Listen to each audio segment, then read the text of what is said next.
Mesdames, Messieurs, bonjour. Votre expert, c'est très simple, vous propose aujourd'hui la solution Covid compatible face au mouvement de foule lors des courses de Noël.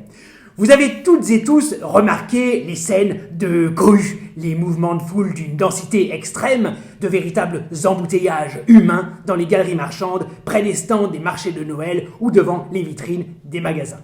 Toutes les villes françaises sont concernées et ce phénomène pose de sérieux problèmes face au risque de contamination à la Covid qu'ils engendrent.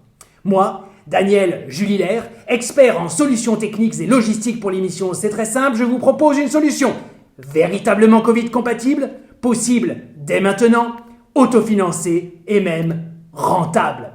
Je m'inspire pour cela des stratégies logistiques propres aux sociétés de transport telles que la RATP ou la SNCF. Que fait-on en cas d'embouteillage, d'engorgement sur les voies? Eh bien, on nous fait patienter pour permettre la régulation du trafic.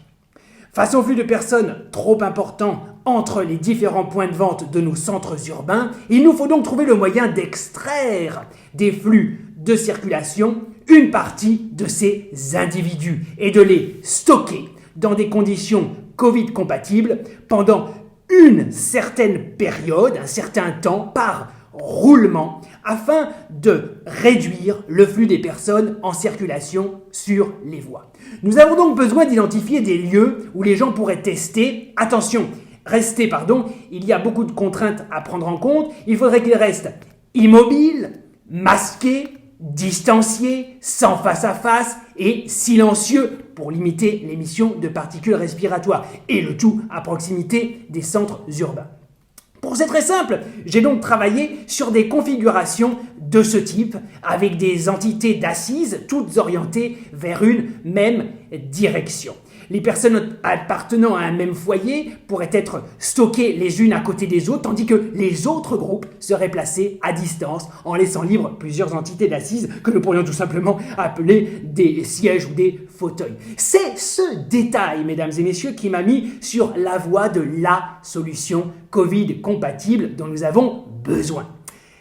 Les théâtres et les amphithéâtres universitaires étant actuellement inoccupés, il faudrait que l'État puisse les réquisitionner pour y stocker des groupes de personnes pendant au moins 1 heure afin d'avoir un véritable impact sur les flux de circulation. Bien sûr, si ce sont les forces de police qui ponctionnent arbitrairement et par la force des groupes d'individus parmi la foule, la mesure pourrait engendrer des mouvements de contestation, voire des réactions violentes au sein de la population.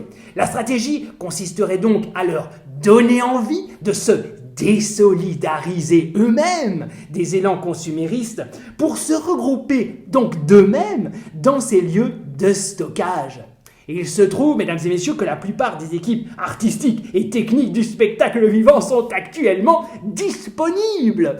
L'État pourrait donc les solliciter pour qu'ils proposent ce que l'on pourrait appeler des spectacles afin de maintenir la foule de son plein gré, assise et silencieuse pendant au moins 60 minutes. Il est très probable que beaucoup d'individus seraient même prêts à payer pour ça.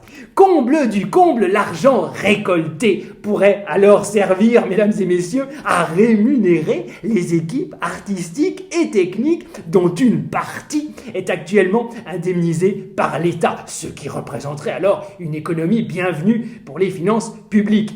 Des enseignants, chercheurs d'université pourraient également se substituer aux équipes artistiques et techniques ponctuellement pour animer des cours et participer ainsi aux objectifs de la nation apprenante. Moi, Daniel Julilaire, je me tiens bien sûr à la disposition des instances dirigeantes pour participer à la mise en place logistique et technique de cette solution.